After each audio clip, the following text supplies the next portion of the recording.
We love you, Meryl, so very much. Please help me welcome HRC's National Ally for Equality Award recipient, my friend and my hero, Meryl Streep.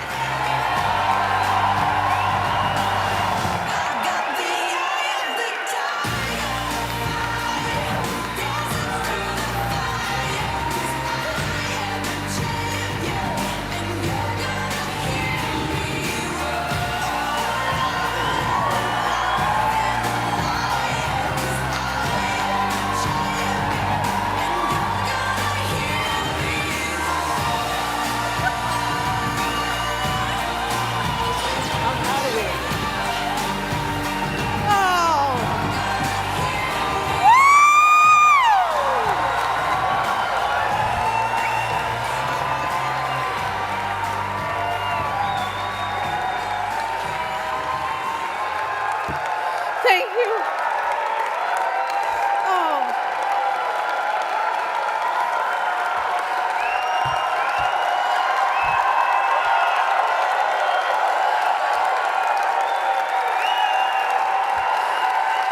Stop. Sit down. Sit down. Thank you. Thank you. Thank you.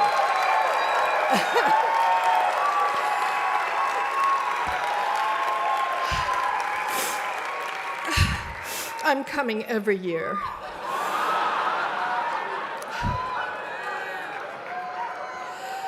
Thank you, Ken. Thank you.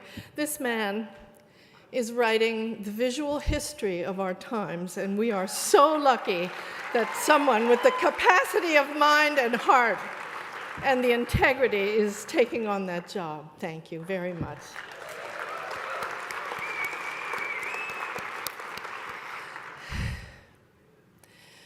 I do like football.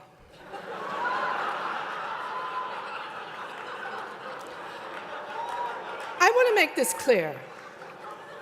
I gave 7 years, 7 of my youngest, prettiest years, to being a cheerleader for football, basketball, and wrestling.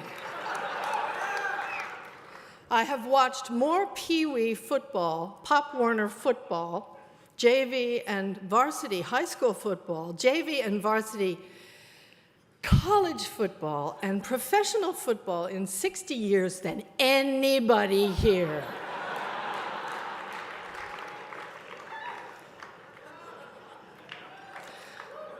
But if you hear a woman in a restaurant say, "My son is very interested in the arts," she's not talking about football or mixed martial arts, because they're just not the same thing.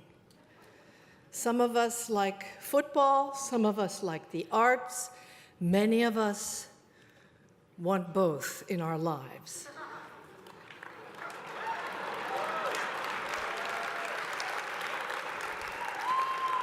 And it isn't helpful to make it us versus them. I was making a joke.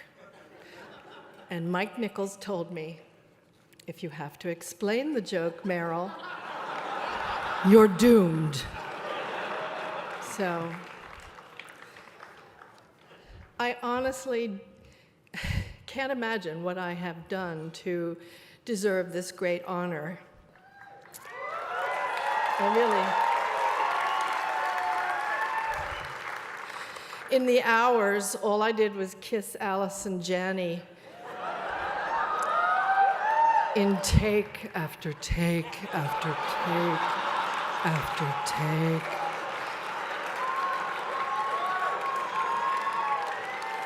And it wasn't that hard at all.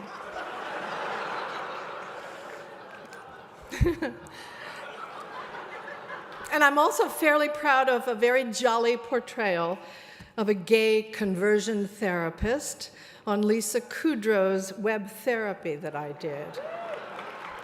And I feel our vice president might want to check out those episodes.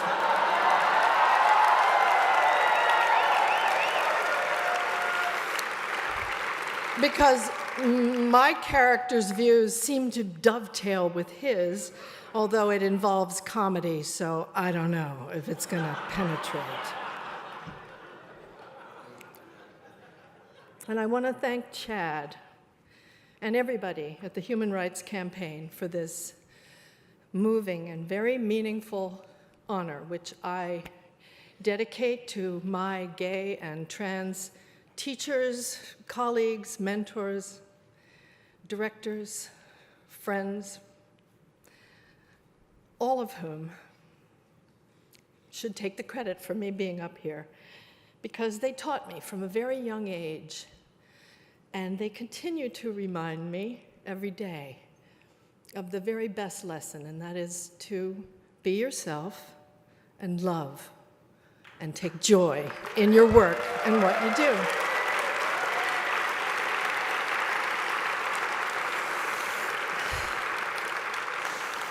And I'm very grateful to this incredible organization, the Human Rights Campaign, for what you have done in such a smart, strategic, and systematic way to secure and safeguard the rights of LGBTQ Americans.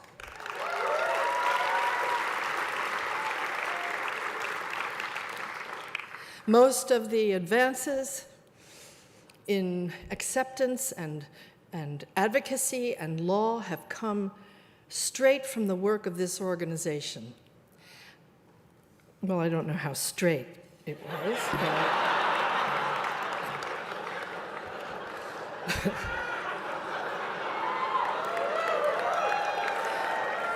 But you have made the lives of people I love better, stronger, and safer.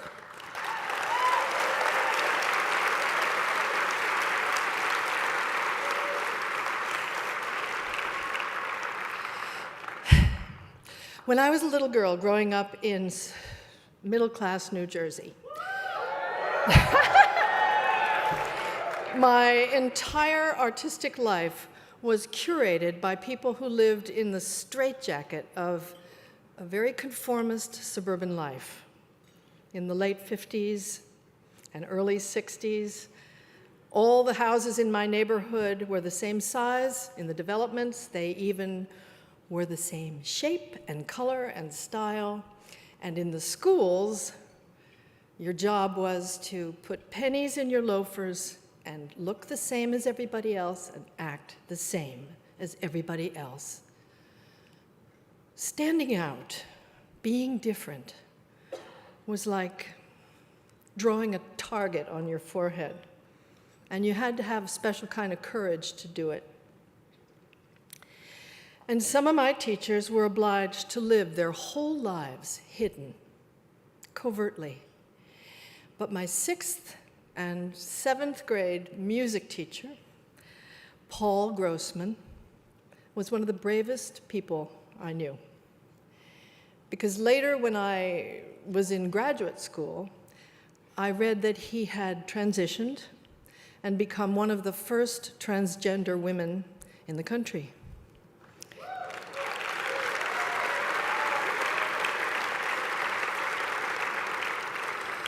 And after the operation, she reported back as Paula Grossman to our middle school in Basking Ridge, New Jersey, where she had taught for 30 years, and she was promptly fired. But she pursued her case for wrongful dismissal and back pay through the courts for 7 years, all the way to the Supreme Court. Unfortunately, her case was not accepted, and she lost. But she won her pension under a disability allowance settlement, although she was disabled only by the small minds of the school board.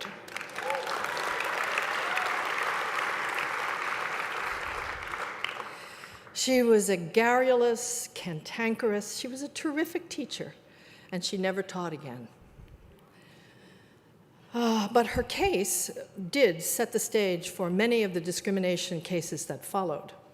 She and her wife raised their 3 girls. She worked as a town planner, and she had an act playing piano and singing in cocktail lounges around New Jersey. But I remember her as Mr. Grossman.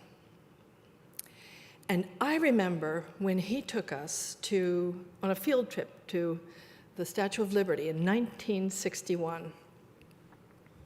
And our whole class stood at the feet of that huge, beautiful woman, and we sang a song that he had taught us that was taken from the lyrics. The lyrics were taken from the poem by Emma Lazarus, engraved at the base of the monument.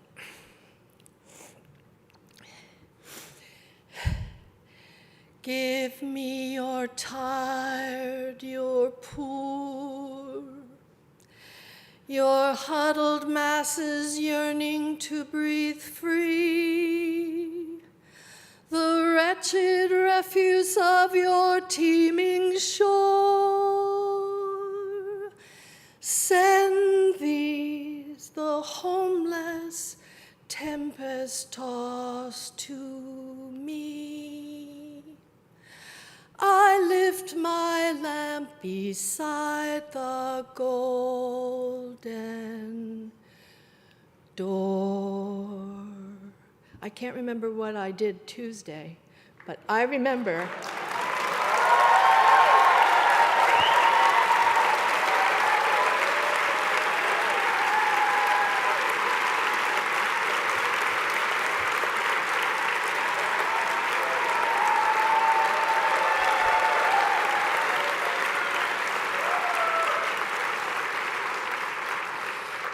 I remember that song Mr. Grossman chose to teach us. It stirred my 11-year-old heart then, and it animates my conscience today. That's what great teachers do. She died in 2003. God rest her soul. My piano teacher, George Voss, he was about 80 years old in 1965. He lived... Or he was probably 40, and I just thought he was. Whatever. And he lived in a little house hidden away in the woods in Berkeley Heights, New Jersey, with his lover, Phil. And my mother said, his lover for 50 years. And his house wasn't like the other houses. It was a magical place. It was filled with birds and exotica and collectibles from Central and South America, which they'd gathered on their trips.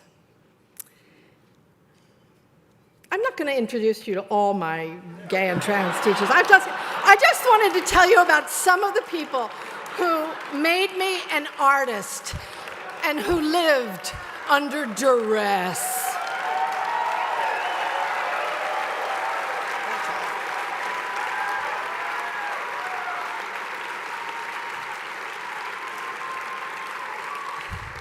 You know, the good thing, there is a good thing about being older. There is. You'll see.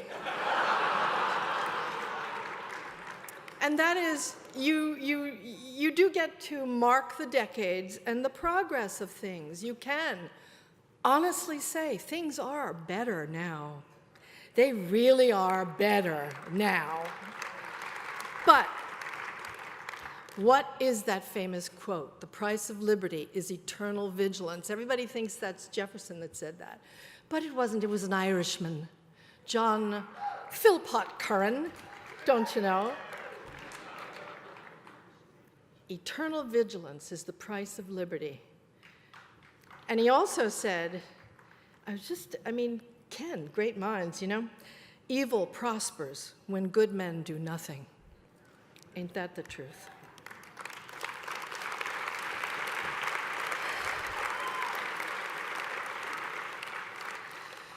Okay, here's my theory. I'm going to go very fast, so you have to stay with me, okay?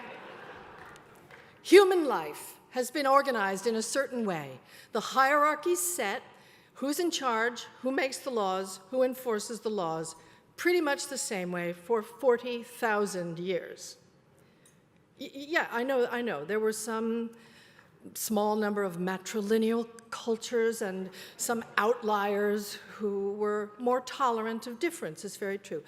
But pretty much, and the so-called democracies, the great democracy of Greece, where women and slaves were excluded.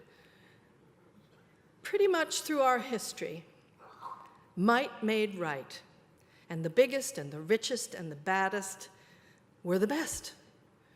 And the man pretty much always was a man. But suddenly, at one point in the 20th century, for reasons that I can't possibly enumerate in the 2 minutes that I have left, something did change. The clouds parted, and women began to be regarded, if not as equal, but as deserving of equal rights. It's true. It was a first. Men and women of color demanded their equal rights.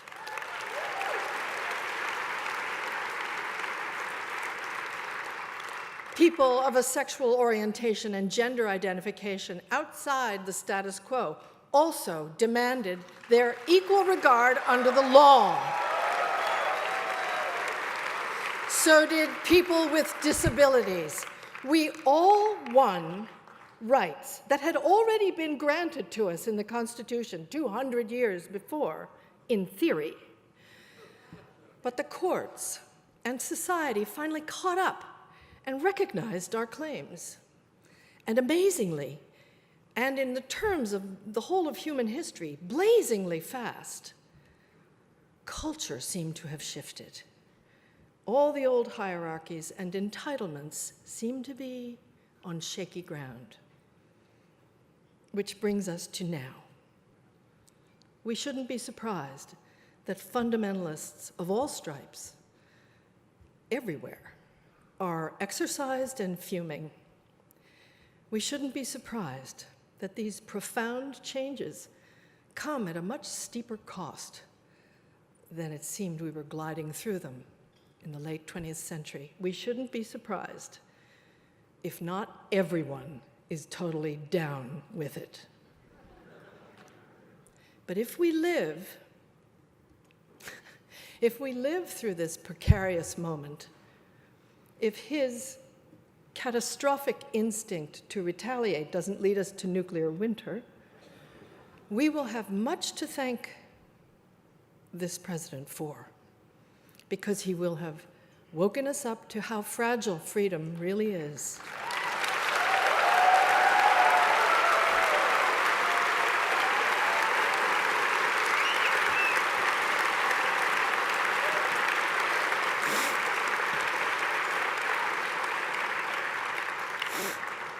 And his whisperers will have alerted us to the potential flaws in our balance of power in government, to how we've relied on the goodwill and selflessness of previous occupants of the Oval Office, and how quaint notions of custom, honor, and duty compelled them to adhere to certain practices of transparency and responsibility. How easily all of this can be ignored, and how the authority of the executive in the hands of a self-dealer can be wielded against the people and the Constitution and their Bill of Rights. The whip of the executive can, through a Twitter feed, lash and intimidate, punish and humiliate, delegitimize the press and all the imagined enemies with spasmodic regularity and easily provoked predictability.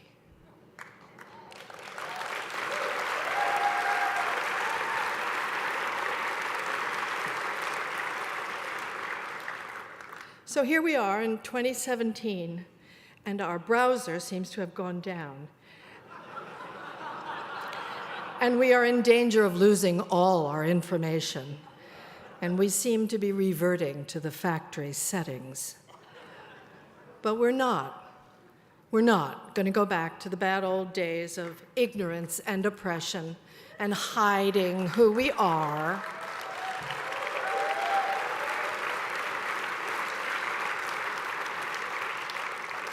because we owe it to the people who have died for our rights and who have died before they even got their own.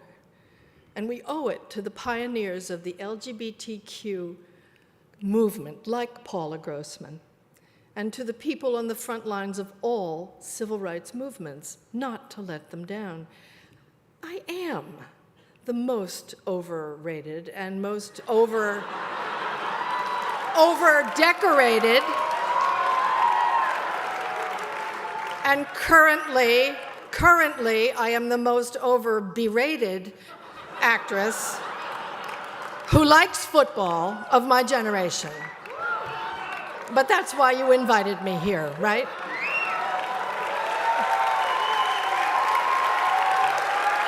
Okay.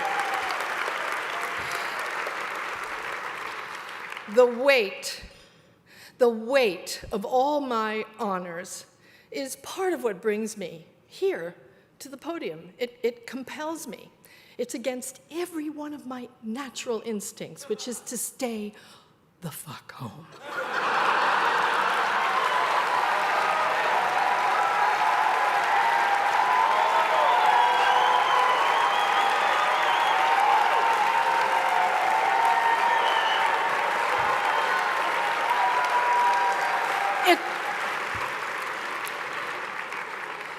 It compels me to stand up in front of people and say words that haven't been written for me, but that come from my life, from my convictions, and that I have to stand by.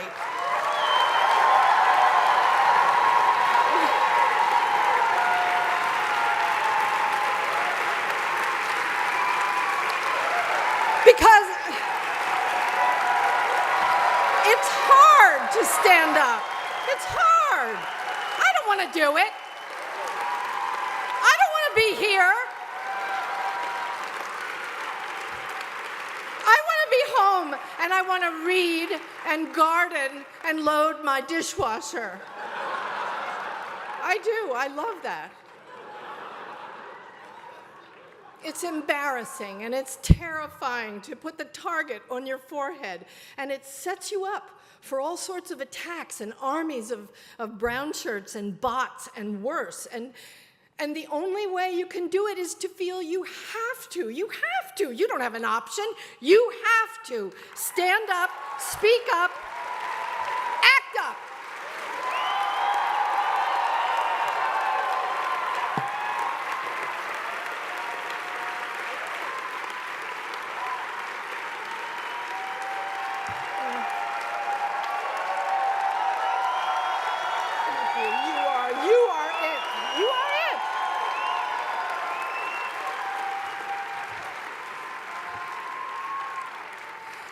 And when I load my dishwasher, from where I live in New York City, I can look out my window and I see the Statue of Liberty.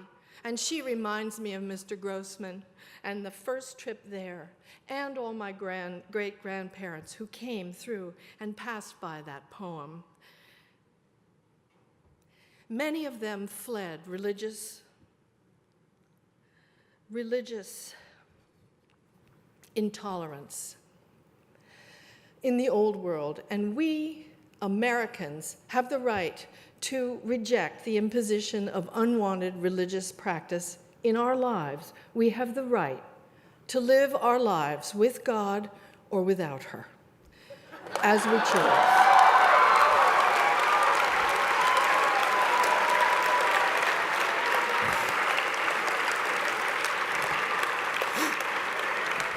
There's a prohibition in this country against the establishment of state religion in our Constitution, and we have the right to choose with whom we live, whom we love, and who and what gets to interfere with our bodies.